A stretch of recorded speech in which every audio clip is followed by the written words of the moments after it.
Hello again, everybody, and welcome to the Bismarck Civic Center for this semifinals night of the state Class B basketball tournament. I'm Kurt Galp, along with Dan Hammer, and Dan, we're expecting another good night tonight. I really think we're going to have a couple of excellent games tonight, Kirk. Yesterday, 3 out of the 4 games ended up pretty much blowouts, except for the 4th game, Standing Rock and Beulah, which was a dandy basketball game. Tonight, I think both games are going to be very close. Bisbee-Egeland against Hillsboro in the first game, and in the second game, a lot of people are buzzing about in Bismarck, Beulah against Newburgh. So stick around, folks. It should be a great evening of basketball. There you see the matchups. Our first game beginning in just a few minutes. Bisbee-Egeland taking on Hillsboro. Our second game, what a toss-up. Newburgh going against Beulah. Now, earlier this afternoon in consolation action, we had a couple of really outstanding games, and if they could continue tonight, Cass Valley North defeated Warwick by a final of 70-66, and either team had their chance to win that one. And Standing Rock on a last-second shot with 2 seconds left by Ted Dogskin was a winner over Edgeley, 68-66. So in my mind, if we can keep it up right through from this afternoon, we're going to have great ones tonight. Well, Bisbee-Egeland against Hillsboro tonight, and I think a couple of the keys are, number one, how Bisbee-Egeland attacks Hillsboro's 1-2-2 half-court zone press was so effective yesterday against Cass Valley North. That's a big key. And Travis Bursinger for Bisbee-Egeland, he's a guy to watch early tonight. If he can hit some early shots from the perimeter, that might loosen up that Hillsboro defense, because yesterday CVN wasn't able to do that, and that's why they only scored 37 points. Now, the Hillsboro defense, if you missed it yesterday, was the story, and it was the story defensively of the tournament. But Bisbee-Egeland really put on a show offensively in their game against Warwick, and they've got some good balance. They do. Let's go downstairs and see what the guys on the floor have to say. All right, thanks so much, guys. We definitely have contrasting teams, as the gentleman upstairs alluded to. Hillsboro always has played the solid defense. That's why they've been in the state tournament 12 times. But the Borough's defense will be put to the test tonight against Bisbee-Egeland, Scott. Last night, Bisbee-Egeland shot 63% from the field in its win over Warwick. Ryan Flanagan had 30 points, but there were 4 players in double figures, and Bisbee-Egeland threw up 67 shots. It should be interesting. Both teams will definitely have to put up with the others' full-court pressure. Okay, gentlemen, thank you very much. Bisbee-Egeland against Hillsboro. The Hillsboro Burros, the Region 1 champions, of course. This is their 12th appearance in the Class B tournament, and Bisbee-Egeland, the Region 3 champs. Earlier today, we talked to a couple of players from Hillsboro and Bisbee-Egeland, and here's what they had to say about the upcoming game. Well, they sure lit it up yesterday. I don't think the team they played was a very good defensive team, so hopefully that'll be an advantage for us. I think we got a pretty good defensive team, so we can use that in our favor. If we can get them in the running game, I think, and get up early, I think we can.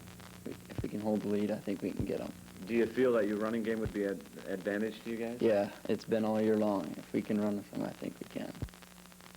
And there you see a couple of the key players in tonight's basketball game. Chad Kritzberger on your right really did the job as the point man in that 1-2-2 defense yesterday for Hillsboro. And, of course, Corey Hagler on your left, Bisbee-Egeland's guard, 6-foot senior guard, averaging 10.6 points a game coming into the tournament, and had an outstanding game yesterday. Something that a lot of people overlook with Bisbee-Egeland, everybody thinks of Ryan Flanagan, but you put Hagler and also Bursinger along with them, and you've got a pretty good balanced attack. Well, and if these two guys can continue on their pace, Hagler was 16 yesterday, Corey Kritzberger, or I should, yeah, Chad Kritzberger. I'm going to keep calling him his brother's name, aren't I? He's going to have my neck by the time this tournament's over. Chad Kritzberger with 18, and of course he also injured his hand late in the game yesterday, but he's okay. He's able to have the ice on it, and he's just fine. Let's go down and listen to the introductions of the starting lineups. A 6-foot senior, number 23, Mark Anderson. And at guard for the Bisbee-Egeland Panthers, a 6-foot senior, number 12, Corey Hagler. For the Burros, at guard, a 6-foot senior, number 31, Chad Kritzberger. For the Panthers, at guard, a 5'10 senior, number 20, Dwayne Carter. Starting at center for the Burros, a 6'2 sophomore, number 51, Chipper Hansen. And for the Panthers, a 6'1 junior, number 30, Jason Knutson. For the Burros at forward, a 6'1 senior, number 43, Nate Gibbons. And for the Panthers at forward, a 6'2 senior, number 32, Ryan Flanagan. At the other forward position for Hillsboro, a 6'2 junior, number 53, Barry Dickoff. And for Bisbee-Egeland at forward, a 6'1" junior, number 34, Travis Bersinger, Jr. Head coach for Hillsboro is Ed Beyer. Head coach for Bisbee-Egeland is Alan Olson. Kind of an interesting sideline between those two head coaches, Alan Olson and Ed Beyer. Alan Olson student taught at Hillsboro back in 1984, and they also teach at the same summer basketball camp at Naval State the past 3 years. So these guys know each other pretty well. And they each had their teams there this year. Ladies and gentlemen, understand that they talked a little bit about, wouldn't it be neat if we could meet the state Junior tournament? American Legion drill team from Adams High School. The national anthem will be sung by Sue Ann Larson from Maple Valley High School.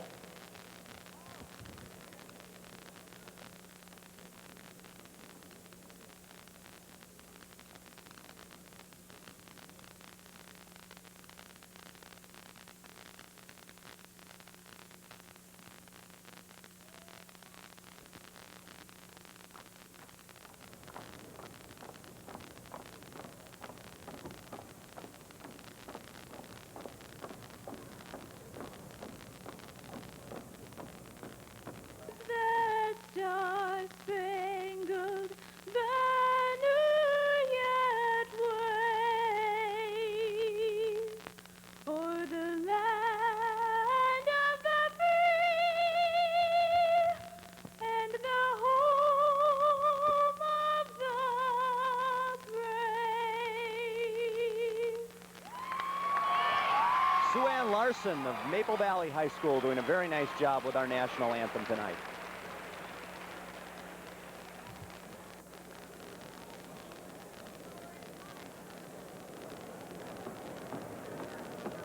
As you see the color guard departing, Hillsboro coming in tonight at 20-5, Bisbee-Egeland at 18-7, and we'll be right back right after this. What are the Mickey Jordan from Dickinson, one of our officials tonight, and joining him, Jeff Risk of Minot. And we're ready for our first semifinal tonight. With the call, here's Dan Hammer. Okay, Kirk. Chipper Hansen and Travis Bersinger to tip it off, and the Burros control. This is Mark Anderson, senior guard. Kritzberger, as Kirk said, injured his hand last night, fell and stretched all four of his fingers on his right hand, but he had ice on him all night long, and he's doing just fine. Bisbee, of course, starting out in a zone defense. 1-2-2. They play that quite a bit. And if they continue to hit like that, that'll open it up. Nate Gibbons gets the opening bucket for the Burros. Gibbons yesterday with a strong effort, one of 3 Burros in double figures. Now, as you can see, Hillsboro's zone is coming way out. Oh, it rolls in to Ryan Flanagan. So Flanagan is on the board. Of course, yesterday, 30 points for Ryan Flanagan, averaged 24 on the year, and we're tied at 2. And Bisbee-Egeland. Immediately, the zone press pays off for Bisbee-Egeland. Here's Flanagan again. Chipper Hansen clears it away there. Now the Burros look to break. This is Anderson. Has trouble controlling the ball. Now to Gibbons. This is Nate Gibbons. Now Anderson. So far, that Bisbee-Egeland zone sagging deep on Chipper Hansen. Kritzberger's shot doesn't go, and Flanagan is there to clear it away. Now watch this Hillsboro zone. It's very active. Look how high they are in the 1-2-2. And of course, Kritzberger, the key to that 1-2-2. He has very long arms and can create a lot of things at the top of that 1-2-2. Gave CVN fits yesterday. Neither Jeff Muse or Chad Westrick, either one of those three-point bombers got on track. Hagler with a three-pointer. That bounds off, and Nate Gibbons is there to clear it away. And here come the Burros. Hagler really has an interesting shot. Watch him. He makes a good percentage of those. Gibbons. Anderson. Both teams starting out in a 1-2-2 zone press. Here's Kritzberger. Hillsboro will take their time. They like to be cautious, and they also like to get it up and down the court, but they'll play either style. Here's Anderson, sees an opening and hits the shot. Smart play by Mark Anderson. He wasn't going to take the shot and then saw the opening, stepped in 1 foot and hit the shot. 4-2 Hillsboro. And there you see the steal. Gibbons created it, and Chipper Hansen comes away as actually trying to trap in the corner off that 1-2-2 zone, and it creates the turnover. That's Barry Dickoff, number 53, his first try of the day, and he hits it. No surprise there. Dickoff, a 58% field goal shooter on the year. Yesterday he had 8 points, and they really sparked Hillsboro early in the second quarter. That's when they broke it open against CVN. Flanagan now against Dickoff. Gets him in the air, but the shot doesn't go, and Chipper Hansen is there to clear it away. So the Burros up 6-2, looking to get an early lead here. Substantial lead in the first quarter. Dickoff. Here's Anderson. Chipper Hansen now fakes, had it partially blocked by Flanagan. Hillsboro's such a patient team, so disciplined. They only take the good shots. Flanagan, a nice move, a drive, and he gets the bucket. So Ryan Flanagan creating all of that on his own, going against the Borough defense, and he shredded the middle of the zone. Here you see it one more time. Ryan Flanagan with a good head fake there on Chipper Hansen, and then as he drives in, you can see the reach coming in on the far side, and that was Mark Anderson. So that's the first foul of the game. It goes against Anderson. And Ryan Flanagan goes to the line, and this young man is a scorer. A 70% free throw shooter on the year, and Flanagan has all 5 of his Bisbee-Egeland's points. Bisbee-Egeland now coming with some full court pressure. Hansen across the half-court line for the Burros. Here's Dickoff. Mark Anderson's had a lot of room to operate so far on top of that 1-2-2 zone defense that Bisbee-Egeland's throwing on the Burros. Here's Hansen, and that shot rolls in and out. That's not out of his range. You'll see Chipper Hansen take that 15-footer, but didn't get any help from the rim there. And now Bisbee-Egeland could take the lead. Flanagan's going to go against Gibbons. Nate Gibbons with a reach out on the top. In the act of shooting was Ryan Flanagan, so he'll go into the line one more time. Flanagan looking to tie the game. And he does. So all 6 points belong to Ryan Flanagan. Dan, what tells me that I may need a bigger scorebook when Ryan Flanagan comes in? He can light it up, Danny. The Bisbee-Egeland has its first lead. It comes with 4:13 remaining in the first quarter. They lead Hillsboro 7-6. Here's Kritzberger on the drive, and he traveled. Tried to dish it off to Hansen there, but took a step. Corey Hagler now in the front court for Bisbee-Egeland. One off Travis Bursinger's hand, out of bounds, and the Burros will get possession.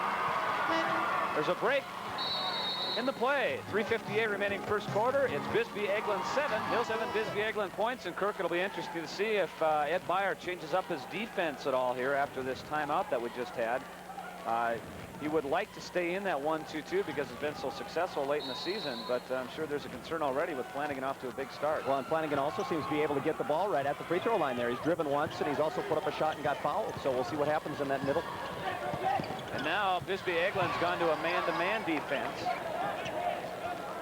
As you see, Mark Anderson working against Hagler. Kritzberger got the baseline, but he missed the shot. It was short, and now a whistle underneath. And it looks like a call against Hillsboro. Looks like it's going to go against Nate Gibbons. We'll see and wait. Indeed it was.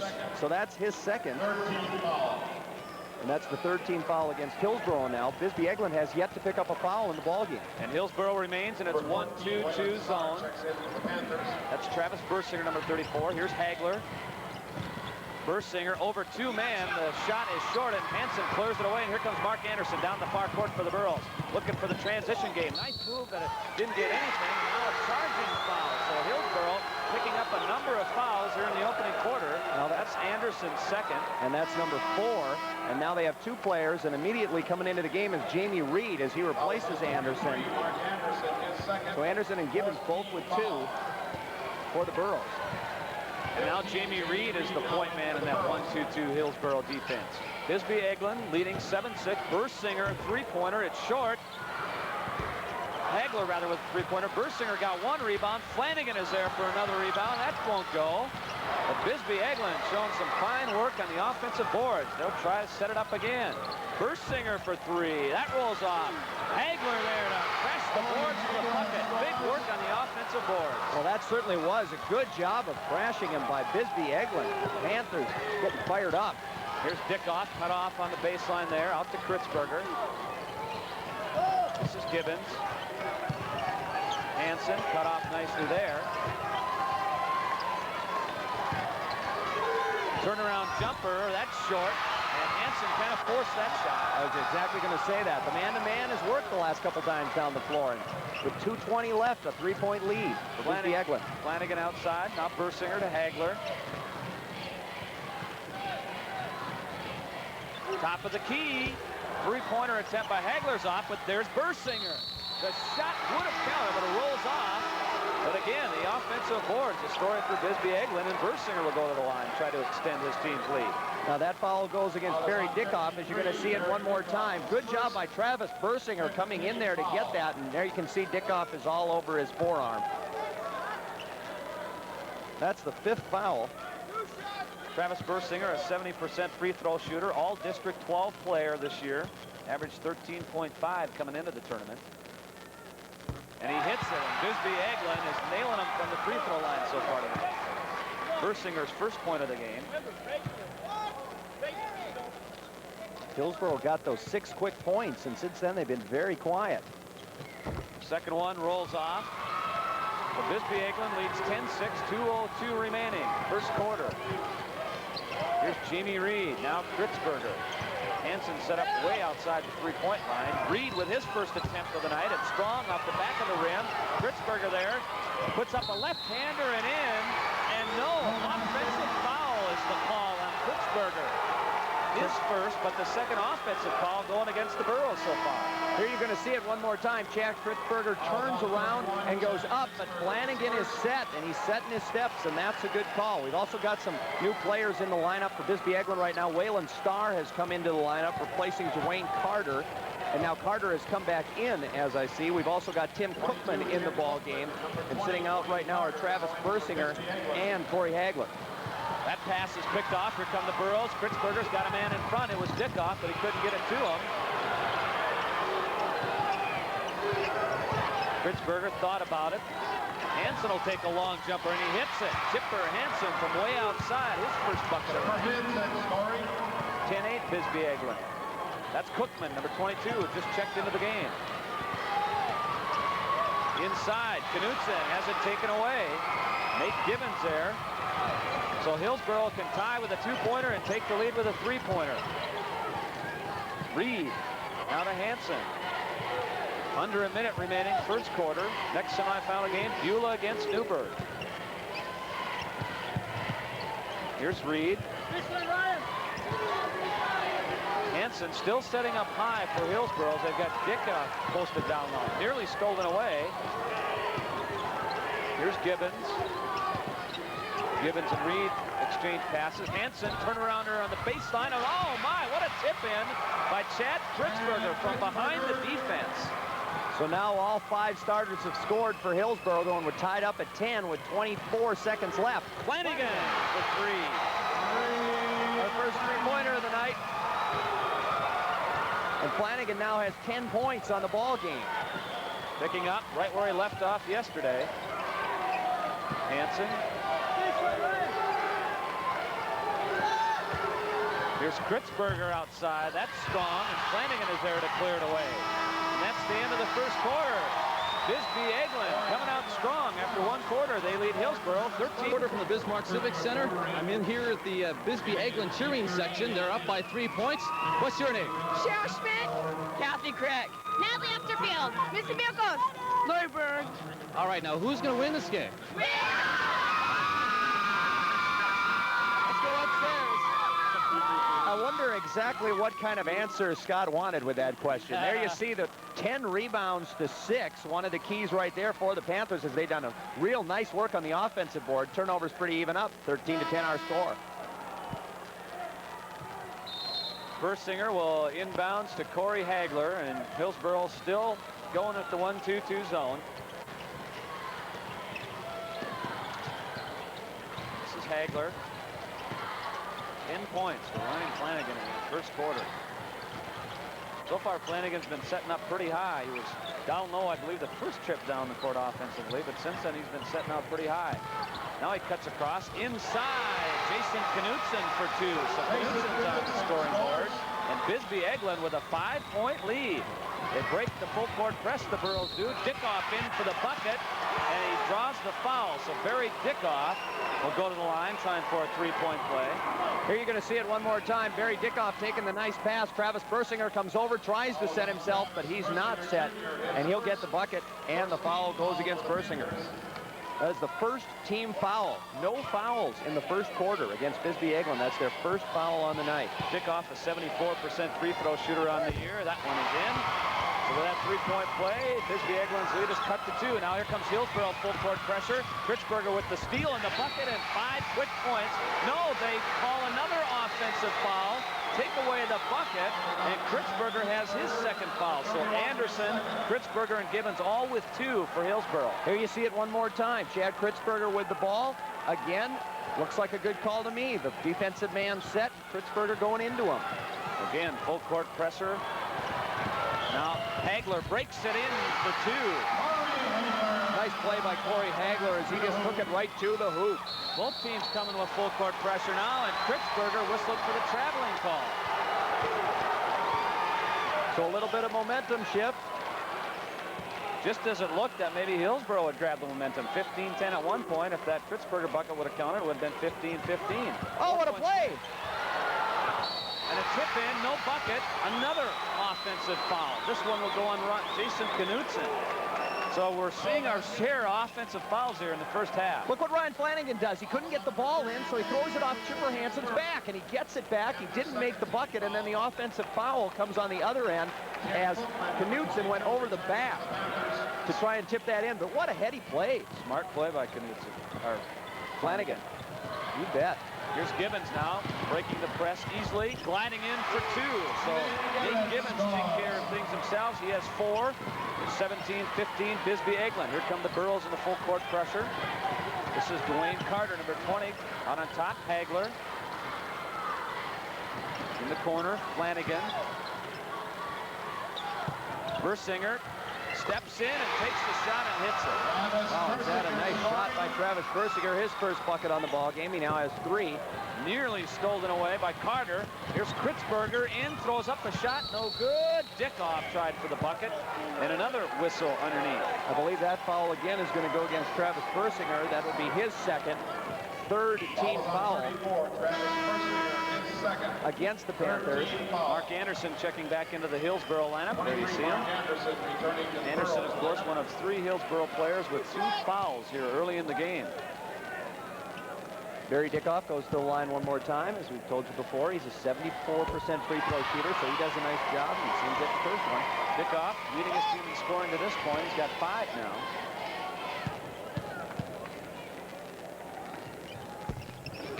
Second one is strong, and Flanagan is there to give way to Hagler. So it's 19-16, Bisbee-Egeland. Carter set up way outside the 3-point line. Inside, Bersinger is there, is open, but he missed the shot, and Hansen is there for the rebound. That's the way they want to attack that 1-2-2, getting Bersinger open for that 10 or 12-footer. Well, the middle certainly was open that time. Wide open. Here's Mark Anderson. Now Gibbons. You still see Chipper Hansen set up outside. Dickoff and Kritzberger now trying to get loose underneath for Hillsboro. Bisbee-Egeland doing a good job defensively, though they're really jamming things up in the paint. And it looks like they've also gone back to a bit of a zone, but it's a real matchup zone. Bisbee fans lending an applause to their team. Good defensive work so far, and Mark Anderson starts it back up again offensively for the Burros. And you can hear them. They're getting on their feet. The Bisbee-Egeland fans, they're liking this defense. Ed Beyer on his feet for a second, encouraging his team to get a little more movement offensively. Now Hansen posted up down on the blocks for the Burros. Here's Kritzberger. Now Anderson. He thought about it. He's got that shot just a couple of feet inside the 3-point line, but he won't take it. Of course, Hillsboro just attempted 5 3-pointers all year. Kritzberger's shot is weak, and Dwayne Carter is there for the rebound. Now here come the Panthers, leading 19-16. Flanagan fakes a 3-pointer. Nice hands there by Mark Anderson to create the steal. A ahead to Kritzberger. Well, they're giving him that top of the key, that's for sure. They're socked way in is the Bisbee-Egeland defense. They're going to make Hillsboro shoot that shot from right around three-point line. And this is a team that doesn't like to shoot from three-point land. They really don't like that shot. Hansen, tough angle on the baseline. It doesn't go. Dickoff with the rebound in the bucket. So Barry Dickoff with 7 points so far, and it's a 1-point Bisbee-Egeland lead, 19-18. We're midway through this second quarter of play. Carter in the quarter. Here's Bersinger. Gets around one man, throws up the shot. Gibbons blocked it, and now has it taken away. Cookman moves in, and he's whistled for a double triple. Now a couple of substitutions for Bisbee-Egeland. Jason Knutson checks into the game, and also Waylon Starr, and we have a break in play. 3:49 remaining second quarter, 19-18. Bisbee Panther, and they have a 1-point lead. Bisbee-Egeland does right now with 3:49 left to go in this first half of play against Hillsboro. Bisbee-Egeland coming to the 1-2-2 pressure now, and they attempted the long court pass, and it's picked off by Bersinger. Now picked off, and Hillsboro comes back the other way. So both teams not handling the either press very well. Turnovers created by both teams by the press. This is Anderson. Now they pressure him way out high near the three-point line. Hansen, turnarounder on the baseline, and it won't go. So Chipper Hansen has struggled not only in this game, but yesterday a little bit offensively. And you can see as he runs back down, he's frustrated. Wrinkled eyes as he came back down defensive end. Inside. And there's a foul. It's going to go against Anderson. Jason Knutson tried the turnaround, but Anderson was all over him, and that's Mark Anderson's third personal. Well, here you see a nice cross-court pass, and the bounce pass goes right into Jason Knutson. And there's a pretty obvious foul there, I'd say. And as Dan mentioned, that was Anderson's third foul. He immediately sits down. Knutson, a 79% free throw shooter on the year, and he got it. Bisbee-Egeland team's an excellent free throw shooting team. Back into the ball game for Hillsboro is Jamie Reed replacing Anderson. Second one rolls in and out, and I believe that's going to be a Hillsboro ball. It looked like Bisbee-Egeland's Dwayne Carter was going to rip the offensive rebound, but it went off his hands out of bounds. Again, Bisbee-Egeland coming to the 1-2-2 pressure. Look to trap Reed now. It's taken away. That's Waylon Starr with the steal and the bucket. Nice job with the quick hands by Waylon Starr, and then going right to the bucket. Hillsboro has been vulnerable this year with the full court pressure, and we're seeing that tonight. Now they try to trap in the half court. Here's Dickoff moving along the baseline. It's blocked by Carter, but he's whistled for the foul. Check it, Knutson. It's the second foul on Jason Knutson, as you're going to see it one more time. Dickoff decides to take the baseline. He's got a little bit of a lane. Then when he goes up, Knutson comes across, and there's the foul. So that is the fourth team foul now. They're one away from the bonus as Bisbee-Egeland sending Hillsboro into the bonus, as you see Dickoff hit.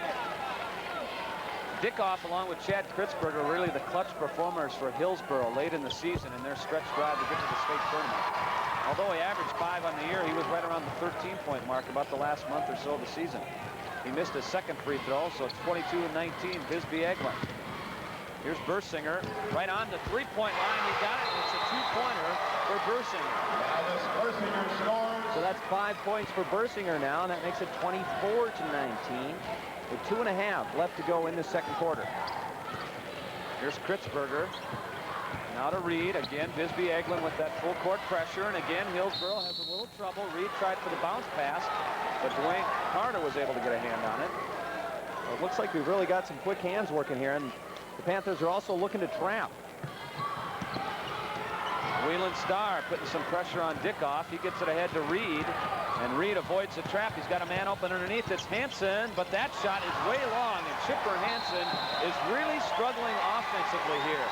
Hillsboro thought they might be able to take advantage of Bisbee-Egeland inside in the name of Hansen, but so far with 2 minutes and 12 seconds remaining in the second quarter, that just hasn't developed. You know, we forget that he's only a sophomore. He plays so well. Played so well as a freshman. He's just a sophomore. Outside Hagler for a three-pointer, and it's 27-19. Bisbee-Egeland. He really cocks up that arm for that three-pointer, and now Hansen loses it out of bounds, and Bisbee-Egeland gets it right back. And look at the Panther fans going crazy on the turnover. Well, Bersinger and Flanagan have done the job offensively for Bisbee-Egeland in the first half, and a bucket here could put their lead to double figures. 1:45 remaining second quarter. Hillsboro still in that 1-2-2. A lot of cross-court passing by Bisbee-Egeland. So far they haven't been burned by it. Here's Knutson driving the baseline. His shot rolls off, and it's Dickoff for the rebound for the Burros. Now Jamie Reed into the front court. 1:17 remaining, second quarter. Here's Reed. He'll back it up. He's being pressured there by Knutson. Inside, Hansen turnaround, and it still won't roll off. And you can't ask for any better opportunity than that, getting the ball near the bucket like that. Just one of those nights. Everybody has them, and we hope Chipper Hansen can get that ball to roll and can keep his confidence. Jason Knutson out high. Hagler saw an opening, takes the shot, it rolls off, and Kritzberger is there for the rebound. Chad Kritzberger. Doesn't look like the hand is bothering him at all so far tonight. Dickoff alone on the baseline. His shot won't go, and the Burros really having trouble offensively. Nate Gibbons was there for the rebound, and he's fouled in the act of shooting, so he'll go to the line for two. He was fouled by Ryan Flanagan. Flanagan coming over the back. And that's the first foul on Flanagan. 15 foul now. With just 33 seconds to go in the half. You see Nate Gibbons on the line. He gets the first. He's a 60% free throw shooter on the year. Gibbons had 14 yesterday. He's a 6'1 senior. That's point number 5 so far tonight for Gibbons. Gibbons converts both. We're under 30 seconds now remaining in the second quarter. Hillsboro coming with some pressure. And Bisbee-Egeland has handled it pretty well tonight. Here's Hagler now working out on top. Bersinger. Bisbee-Egeland will look for the last shot here, leading by 6. As you can see, Hillsboro is matched up. They're playing a man-to-man right now. Closing seconds. Flanagan got loose, and the shot won't go. Kritzberger is there for the rebound, and Waylon Starr is whistled for the foul. So that's the first foul on Waylon Starr. As you're going to see Flanagan putting the shot up right here between two Hillsboro players. Starr wearing number 14. You're going to see him going up right there, and he fouls Chad Kritzberger as he comes down with a rebound. So Gibbons, who just converted a couple about a minute ago, now Kritzberger at the line, looking to cut the Bisbee-Egeland lead. Kritzberger, a 66% free throw shooter on the year, given the first one. Now 27-22 Bisbee-Egeland. Kritzberger with 18 points yesterday. He played in last year's state tournament. Of course, Hillsboro was in the state B last year, and he converts both free throws, and it's a 4-point ball game. 5 seconds left. Bisbee-Egeland will try for a buzzer beater here. Hagler moving in about a 28-footer, and it rolls off, and no good. So Bisbee-Egeland leading Hillsboro 27-23 after the first half. The tempo much slower than yesterday. Of course, Bisbee-Egeland hitting the century mark, scoring 102 points against Warwick yesterday, but nobody was fooling themselves. Everybody knew tonight's tempo would be much different than that of yesterday when Bisbee-Egeland rolled up all those points against Warwick. And we now go down to Scott Miller and Bisbee-Egeland head coach Alan Olson. Scott? All right, thanks, guys. Alan, a great first half by the Panthers. What keyed that great, tenacious defense? Well, I think we played defensively pretty well most of the year. It's just one thing when you run up and down, score 102 points, the other team's going to get a lot of possessions. Last night at halftime, Harold Wolford didn't score. He averaged 23 points a game. We held him scoreless the first half. Because we go up and down and the other team gets a lot of possession, it looks like our defense is poorer than it actually is. Tonight they didn't score very much. One thing that makes your defense look good is if you pass around for a minute. As you go into the locker room now, is the pacing to your liking? Are things going just the way you'd hoped? Well, we feel we're good enough to play at any pace. No, this isn't our ideal pace. We'd much rather go up and down and have more possessions, but our guys are good enough to play at this level, otherwise we wouldn't have got here. All right, thanks for the visit, Alan. Alan Olson, the head coach of Bisbee-Egeland. Let's go back upstairs. Thanks. North High Steppers are out on the floor right now, and Rob Melcher's. All right, thanks so much. I'm with Maureen Bierke, who's the advisor for the Cass Valley North High Steppers. Looks like an interesting show you have out here. I'm sure the girls awfully excited with the ball club making the state tournament. What's it been like for them? It's just been really great. They were really looking forward to coming out and performing at the state tournament even before we knew that our boys were going to be in it, and now it's even made it better. What's gone into the costumes and some of the things you do during your performances? Well, I made all the costumes this year, and that's about it. Has this group been together for quite a while now? Yes, we've had high steppers at our school for about the last 10 years, and there's 6 new girls this year. We had 6 graduate last year, so it's a new group. Are they extra excited, or are they nervous to perform at state? They've performed every year out here, but they're still nervous about it anyway. Okay, thanks so much for joining us, Maureen. Thank you. Okay, Rob, thank you. You're watching the North Dakota Class B basketball tournament along the North Dakota NBC Sports Network.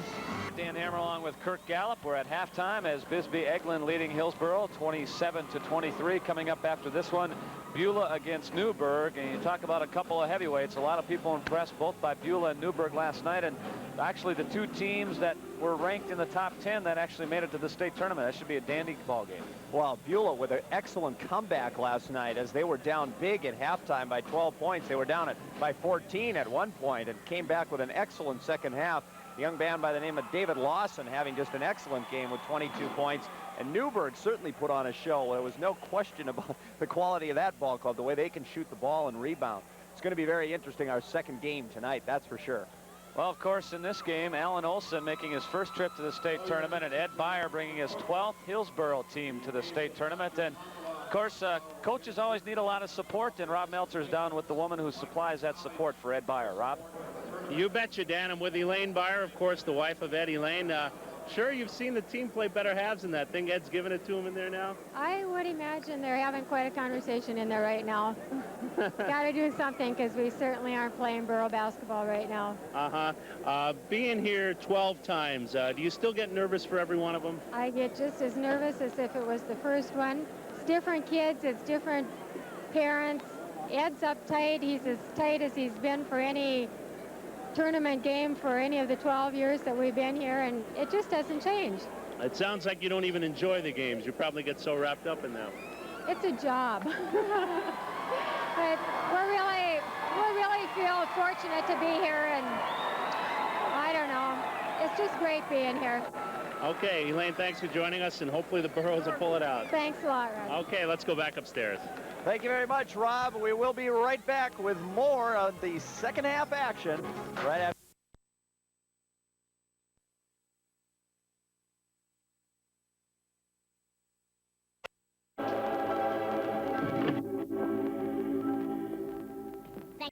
Ed, I'm sure you weren't too happy with the first half. What was talked about at halftime? Well, we were played about as poor as we played all year, and we were out of position against our press. Our guards were not in the right spot. And we were getting out hustled on the boards, and they were getting some second shots. And we just were playing very poorly all around. We've got to get it together and start playing some good, solid defense. Hopefully Chipper Hansen will start making a few shots. He's never shot this poor in his life, and I'm just hoping he'll come around because we need him to do some of that. But we've got to get more aggressive offensively and just play a lot smarter. Okay, Ed, good luck. Thank you. Okay, Rod, thanks. And Ed Beyer hit on it. Chipper Hansen, 1 of 9 shooting in the first half. Hillsboro as a team, just 8 of 23. Bisbee-Egeland a little better, not great, 10 of 25, 40%. Rebounds go to Bisbee-Egeland. Not much difference there, 17 to 16, and both teams have had some turnovers. Bisbee-Egeland led by Ryan Flanagan, and Barry Dickoff has 9 for Hillsboro. But Kirk, you look at the stat sheet, and I think that really sticks out in my mind. Chipper Hansen, 1 of 9 field goal shooting. Chad Kritzberger, 1 of 6. We'll be back with the second half. Stick around. Fans are going to cheer on their Burros as they try to make up a 4-point deficit as we start this third quarter. 27 to 23. Bisbee-Egeland looking to go to that championship game tomorrow night. And we're ready for the second half. Here you go, Dan Hammer. Okay, Kirk. This is Chad Kritzberger.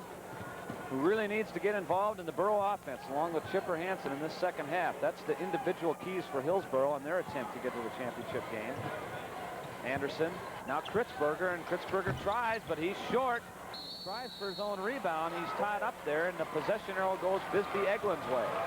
Bisbee-Egeland opening out as they did in the game, opening the game with that same 1-2-2 press.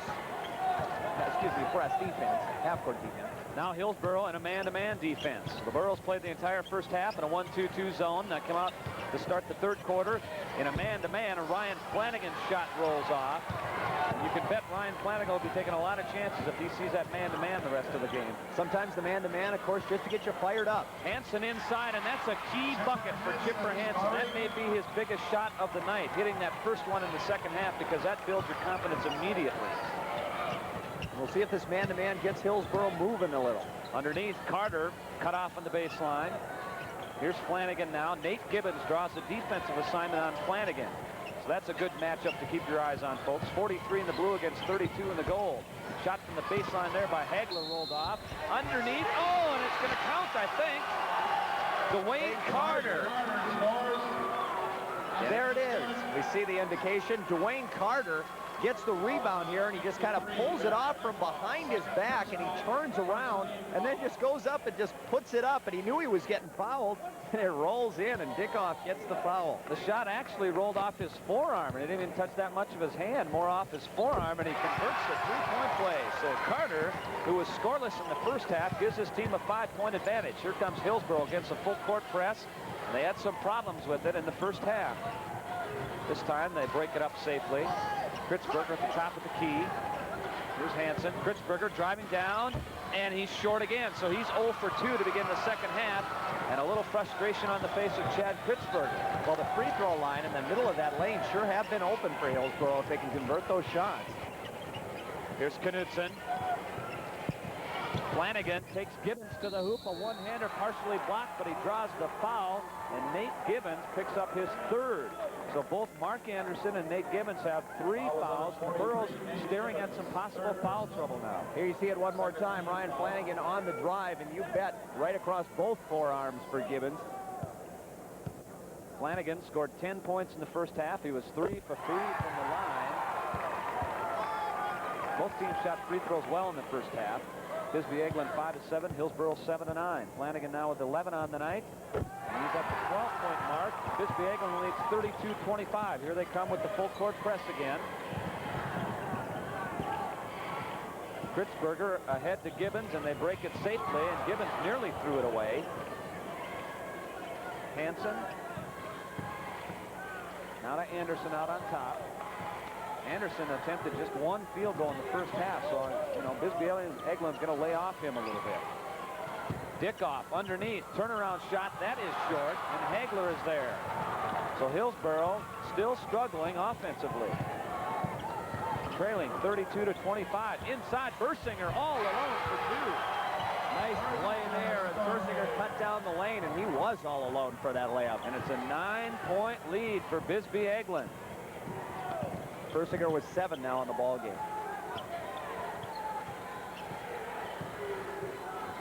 Anderson pressured there by Knudsen.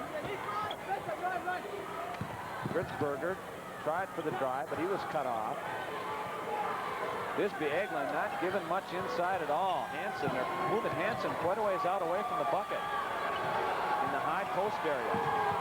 And again, the Bisbee-Egeland fans coming to their feet. And there's a timeout on the floor. 5:05 remaining third quarter. 34-25 Bisbee-Egeland. Welcome back to the Bismarck Civic Center. That timeout was taken by Hillsboro as Ed Beyer was not happy with what he was seeing offensively from his club.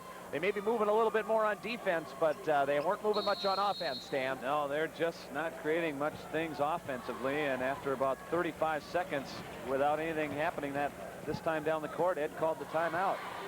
Here's Anderson. Now Kritzberger out on top. Now Bisbee-Egeland in the zone defense.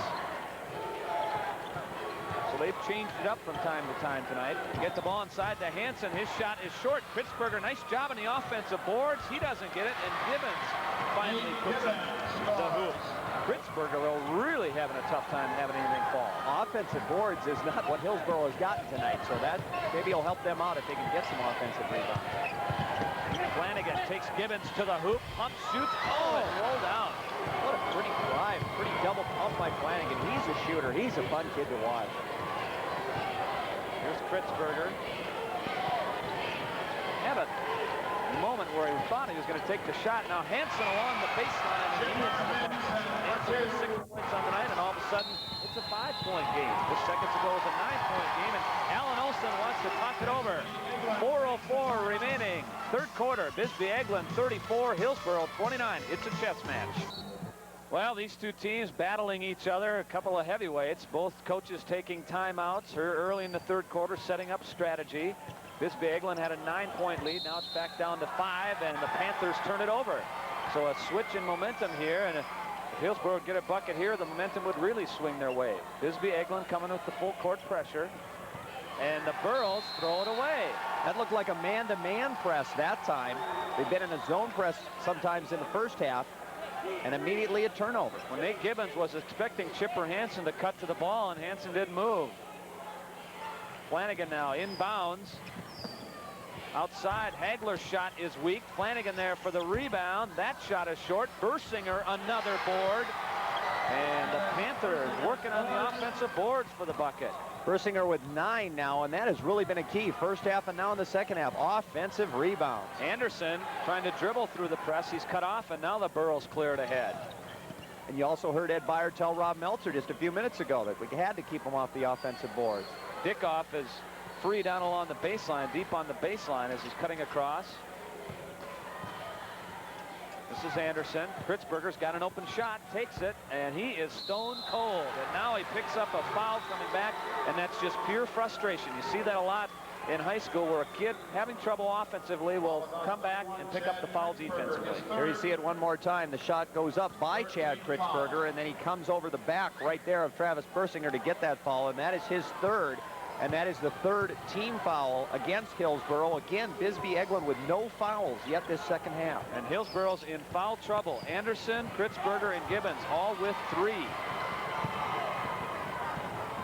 Now Kritzberger heads it up for the Burros. Trailing 36-29, 2:55 remaining third quarter. The winner of this moves into tomorrow night's state championship game. Here's Anderson out on top. Boy, Bisbee-Egeland really sandwiching Chipper Hansen down low. Dickoff is open for the shot, and it won't go. You know, I tell you, they're getting them. They are getting the shots, Dan. They're just not falling. So Hillsboro having a drought here. They've only scored 6 points this quarter. Flanagan outside for 3, and Bisbee-Egeland has built a 10-point lead with 2:20 left in the third quarter.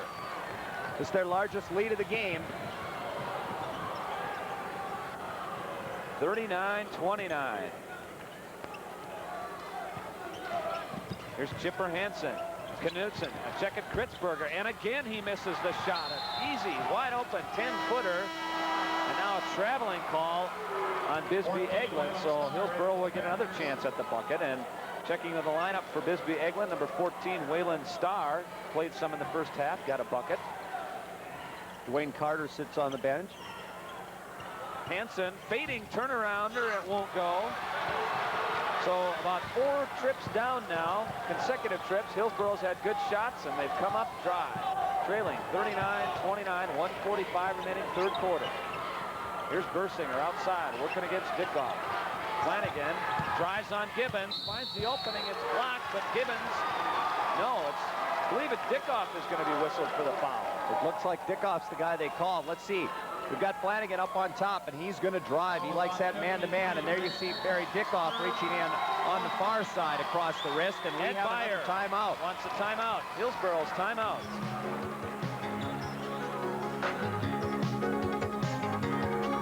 Welcome back to the Bismarck Civic Center, and there you see a look at Ed Byer, and he was none too happy at his team as he's taking his second timeout in the third quarter. This one coming with 1:39 left, and on the other side, Alan Olson cheering on his troops as they built a 10-point lead now, and Ryan Flanagan is on the line to try and add to it.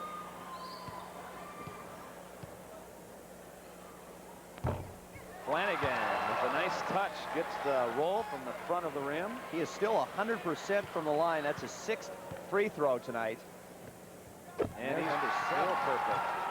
So it's a 41-29 Bisbee-Egeland lead. Quickly ahead the Burros now. And they have really struggled this quarter offensively. They've had some good opportunities, but the shots are just not falling. Jamie Reed into the Burro lineup now. Here's Kritzberger. Reed outside.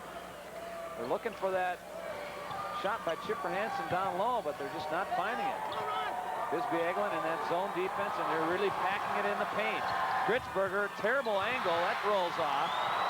And Bersinger is there for the rebound. So at the 1-minute mark, Bisbee-Egeland can extend its lead. It's already at 41-29. Hillsboro now in a 2-3 zone.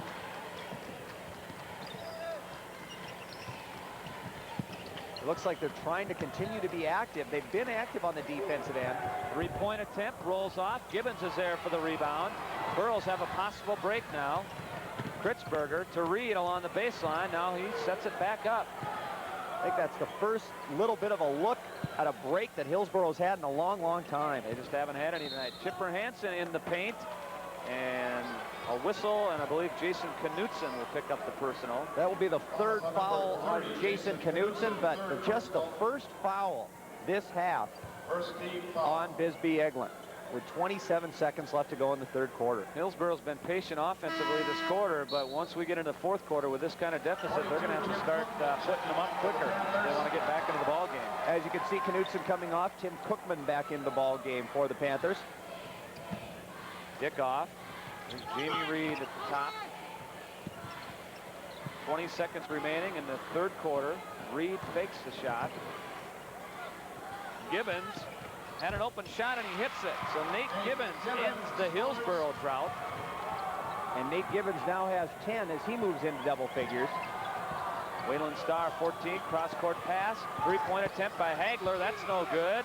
And at the end of 3 quarters, Bisbee-Egeland has their hopes alive for a berth in the state championship game. They lead Hillsboro by 10.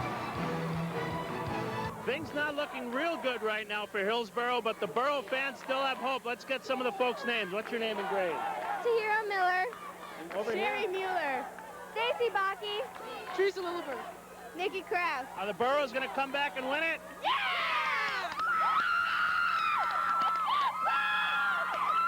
Here you look at the 3rd quarter statistics, the 10-point lead for the Panthers. Look at the edge and rebounds, Dan, 28-13, and boy, has that been a key. As you see, the turnovers are equal now, but the offensive rebounds, especially for Bisbee-Egeland, have really made a difference. Start the final 8 minutes to play. This is Kritzberger.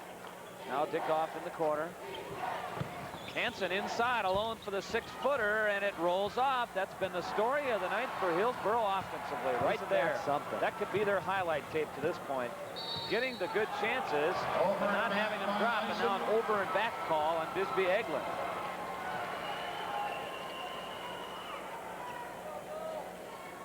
Not a lot you can do when the shots aren't falling, especially when you're getting the chances. You just hope that sometime, if you're a Hillsboro backer, that they will start dropping. But now you got to start thinking about the clock. Down by 10 with under 8 minutes to play. Reed wide open, and he hits the shot. So Jamie Reed gets his first 2 points of the game.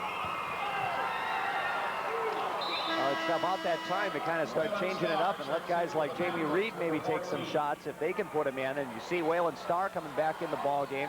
Corey Hagler takes a seat. This is Dwayne Carter. And you can bet that Bisbee-Egeland will be patient on the offensive end. Met immediately there by Reed. Now underneath, a batted ball, and Chipper Hansen comes away with it. So Hillsboro tried to trap on the corner, and they create the turnover. Reed settle on the 3-point line. Here's Dickoff moving in along the baseline, tied up there. Inside, Gibbons along the baseline, off the glass, and that rolls off. Kritzberger for the rebound in the bucket. Good rebound by Chad Kritzberger, and for some reason, it looks like things are starting to turn for Hillsboro. A timeout called by Alan Olson. The Bismarck Civic Center is getting noisy as the Hillsboro and Bisbee-Egeland fans are standing, and we're back to action. Well, it was 41-31 a few minutes ago, and now that lead has been chopped to 6. Hagler here. Another batted pass. Bersinger moves in, then cut away there. In the corner, Hillsboro looking to trap. They nearly get a steal. Flanagan with the bucket. Well, when you need one, you go to the go-to man. And for Bisbee-Egeland, that's Ryan Flanagan. He has now 19 in the game. Jamie Reed breaks the press with the dribble. Here's Gibbons inside to Chipper Hansen. Fakes one, goes up, and it rolls off. So Hansen putting up the soft shot, but they're just rolling across the hoop. Now Bisbee-Egeland can build its lead back up to 10 with a 2-pointer. Flanagan takes it, and it rolls in. What a nice touch by Ryan Flanagan. He now has 21 points as he just hits that turnaround. The lead is back up to 10, 45-35, 5:47 remaining in the game. Here's Hansen moving in, shooting, and not going in. And it's off the Burrows, and it goes the other way, and now there's a few heads hanging a little bit in the blue lineup for the Hillsboro Burros, trailing by 10. They've still got plenty of time. 5:36 left to go in the ball game if they can put some things together. They're going to start a little half-court trap, it looks like. They're getting real active in that defense. Taking some chances. They've been forced to do that. Bersinger saves it. He's walking a tightrope over there. Here's Carter along the baseline, and here come the Burros the other way. Reed has it. Jamie Reed. Now to Kritzberger. 5:07 remaining. 45-35. Gibbons with the shot. That falls off. Here come the Panthers. Corey Hagler. Bersinger had a thought about it. Flanagan fakes once, fakes twice, shoots, scores, and gets the bucket and the foul. Look at him go. Ryan Flanagan, and the foul is going to come from behind. I believe it's going to go on Nate Gibbons. You're going to see it one more time. Pass goes inside from Bersinger to Flanagan. Good turnaround, good fake, and from behind. The foul goes against number 51. That's Chipper Hansen. Well, a lot of folks up in the Bisbee-Egeland area thought this guy, Ryan Flanagan, should have been a finalist for Mr. Basketball. And after 2 days of the state tournament, I have to agree with him. 30 last night, 23 so far tonight. He's got his team glaring at a spot in the state championship game. That shot is weak by Kritzberger. And it's been nothing but ice in the second half for Hillsboro. Pretty much the whole game. They shot 35% in the first half, and it's been no better than that here in the second half. Off the turnover, here comes Kritzberger. In on the layup, throws up a shot, it rolls off. It would have counted, but it doesn't go, and Kritzberger will go to the line for 2. Corey Hagler with the foul as he reached and was able to trip up Kritzberger just a little bit. You're going to see Hagler coming in right here as Kritzberger goes in for the layup. He catches the back of his foot. Kritzberger doing a good job to get that ball up because, as Dan said, it would have counted.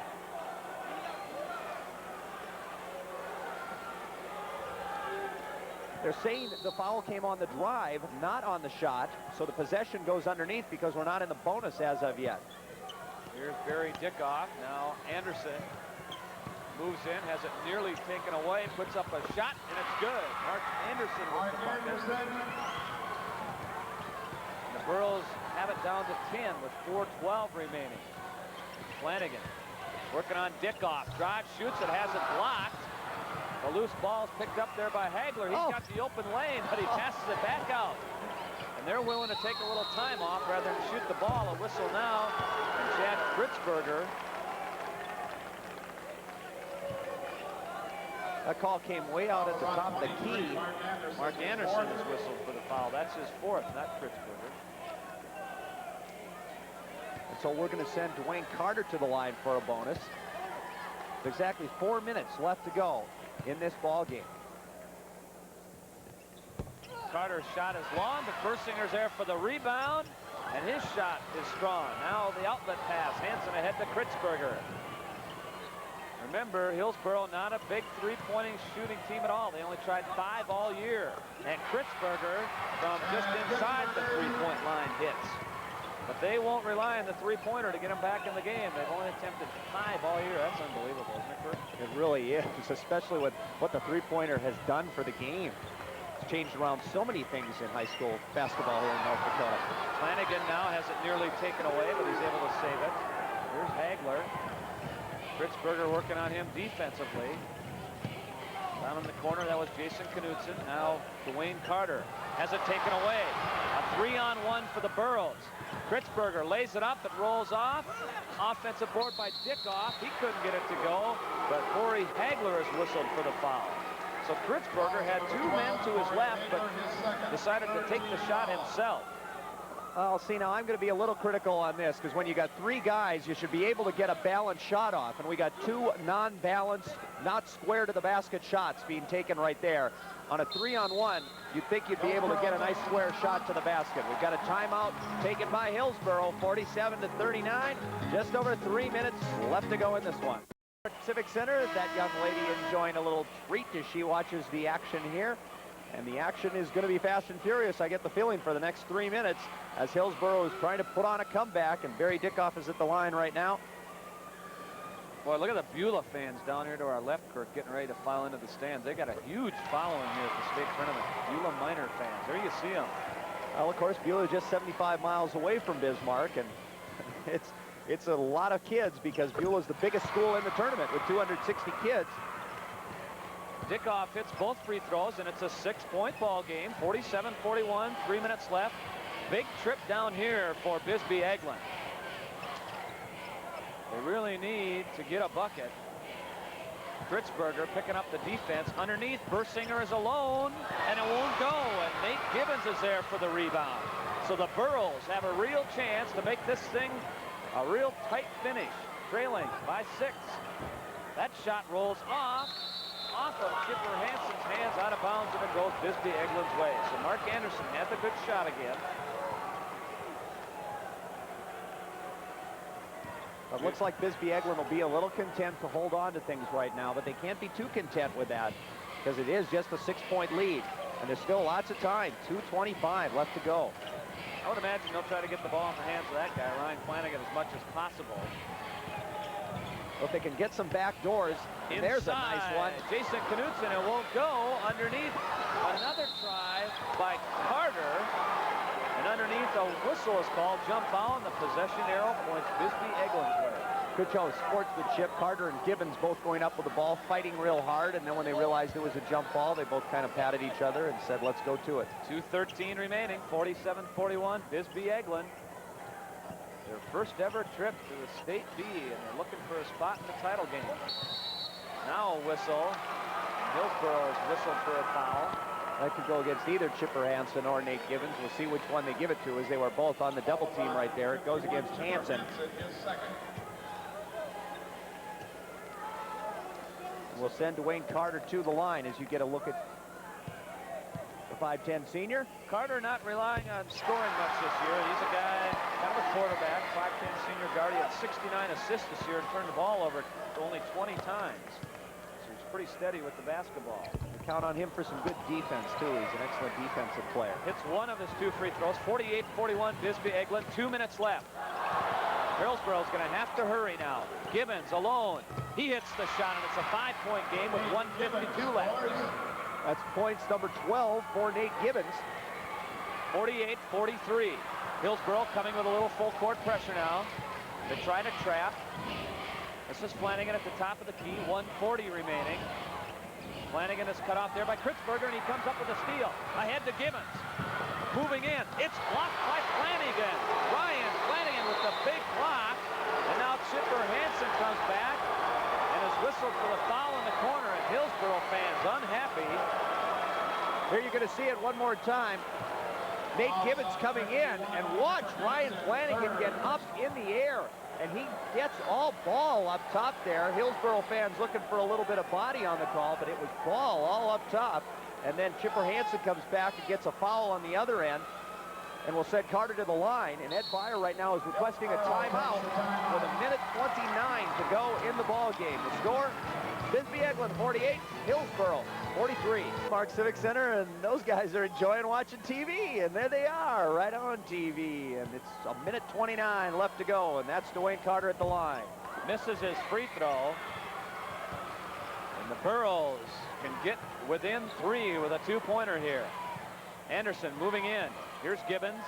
1:19 left. They can't afford to be dribbling around and passing around. Anderson with a shot. So Mark Anderson has hit a couple of key field goals here. A 3-point game, 1:10 remaining. 48-45, Bisbee-Egeland. They come with the full court pressure. Now does Hillsboro, and Bisbee-Egeland just gets it across and over and back ball. So the full court pressure pays off for the Burros. And hang on, this finish is going to be a beauty. And now Bisbee-Egeland wants a timeout to talk it over. Well, Jason Knutson just had an ankle over that white line, and that's all you need. And they got the over and back call. I thought at first they were going to miss that call. I saw it happen, and it was actually a delayed whistle there. They were right on it. You see Alan Olson telling his troops what he wants them to do in the last minute and 3 seconds now. And boy, that 10-point lead sure dissipated quick. Of course, Alan Olson probably telling his team that even if Hillsboro converts here, unless it's a 3-point play, not a 3-point field goal, but a 3-point play, they would still lead. So with 1:03 left, and Hillsboro being the non-3-point shooting team that they are, there's a good chance that Bisbee-Egeland would still have a lead coming back down under a minute to play if Hillsboro scores. The Burros have gotten some chances for Chipper Hansen tonight. He just hasn't been able to hit the shots, and I would expect that they will have a play set up here to get the ball to Chipper Hansen down low, or Barry Dickoff, who is the team's best field goal shooter percentage-wise. Let's see what Bisbee-Egeland does to Hansen defensively here. They have Jason Knutson on him right now. They're in a man-to-man. Hansen drives, pulls up, and misses the shot. Anderson is there for the rebound. A whistle, and I believe the foul will go on Bisbee-Egeland's Dwayne Carter. With 51 seconds remaining. Here you see it one more time. The shot goes up, and Dwayne Carter goes in underneath Anderson, and Anderson comes down hard, and the foul goes against Carter. We are still not in the bonus as of yet. That's just a 4th-team foul on Bisbee-Egeland. Off the inbounds, Hansen has it, turns and shoots, and it rolls off. A scramble for the rebound. Here's Mark Anderson. 40 seconds remaining. 48-45, Bisbee-Egeland. Hansen throws up a shot, doesn't get the bucket, but he'll go to the line for 2. Foul goes against Jason Knutson. That's his 4th. He's the only person in any real foul trouble for Bisbee-Egeland. Chipper Hansen is Hillsboro's best free throw shooter at 83%. He struggled yesterday at the line, of course, has struggled tonight from the field. 38 seconds remaining.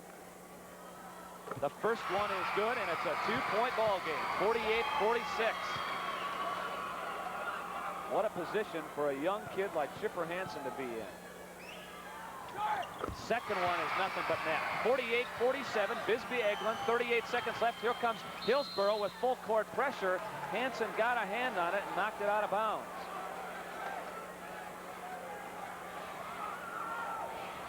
Hillsboro coming with its full court pressure. Man-to-man. They're having a tough time getting it in, and they smartly call a timeout. So Bisbee-Egeland appeared they were heading for a 5-second violation, made the smart move by calling a timeout to bail themselves out of that situation. Well, Bisbee-Egeland hasn't had a whole lot of trouble with the press on the night, but the last couple times, and especially in the 4th quarter, they have. Last time when they had the over and back call, Ryan Flanagan was holding on to it for quite a while out at center court in his own end of the court. And now they have to call a timeout. As you see the clock, 48-47, 38 seconds to go in this ball game. Bisbee-Egeland will have the ball. They've got 97 feet to go. So Hillsboro, which struggled for about 29 minutes of this game, been able to hit some key buckets here in the 4th quarter. Mark Anderson with a couple of important field goals for the Burros. They've been able to close the margin to 1. Get a good look at the Hillsboro fans. The Bisbee-Egeland fans are on their feet, and it's getting noisy in here for the last 38 seconds of this one. Now the key to this Hillsboro setup is the fact that they have Chipper Hansen defending the inbounds pass, and with his height, he can cause a lot of problems. Travis Bursinger will try to inbounds for Bisbee-Egeland. Again, they have trouble. Near steal, and it is steal. Anderson with the steal. Puts up a shot, It falls short, and now Anderson comes back and creates the foul.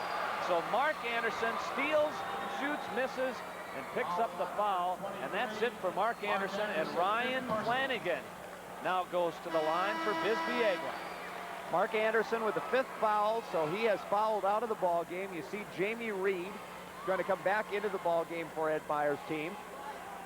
What a great job by Anderson, though, as we're going to see it one more time. Here's the inbounds play. Jason Knutson has trouble getting to it. Good quickness by Anderson. Immediately he gives a nice head fake, goes up. There's the shot. And then that just rolls off the short on this side of the rim. Flanagan with the rebound, and as you can see, Anderson was obviously on his back. Ryan Flanagan at the line. 70% free throw shooter on the year, and this is his biggest attempt of the season. And he hits it. And it's a 2-point Bisbee-Egeland lead, 49-47. 31 seconds remaining. 24 points now for Ryan Flanagan. 25. Boy, that guy has steel in his blood veins. 50-47 is Bisbee-Egeland's lead. 25 seconds remaining. And the Burros don't have time. They have to put a shot up. 20 seconds now remaining, and they're still looking for a shot. Here's Gibbons. Reed, three-pointer outside, banks off. And it's Hagler there for the rebound, a near steal, but Reed picks up the foul, and Bisbee-Egeland has a chance to put it away at the free throw line. Rory Hagler, the young man that's going to go to the free throw line in this situation. 11 seconds left now. And give credit to Bisbee-Egeland's defense. Boy, did they do a job at the top of the key out there that time down. And that was a way out, real tough shot for Jamie Reed to make. As you can see, Bisbee-Egeland laying off, not worried about picking up any fouls down there as the shot might possibly come off. He hits the free throw, and Corey Hagler's emotions tell it all. They're headed for the state championship game. 4-point game with 11 seconds left. Drills them both, so Flanagan and Hagler hit 4 free throws in the last 30 seconds. It's a 5-point game. A wild three-pointer there by Gibbons. And Bisbee-Egeland is headed to the state championship game in their first ever appearance in the state tournament. Ryan Flanagan with 25 points on the night. And the Panthers beat Hillsboro 52-47. And the fans on the court for Bisbee-Egeland. There's a good look at Ryan Flanagan. We have him for 25 points on the night. Another outstanding effort by Ryan Flanagan. And he certainly has impressed a lot of people here at the state tournament. So Bisbee-Egeland with the smallest enrollment of the 8 teams coming to the state tournament, 50 kids in high school.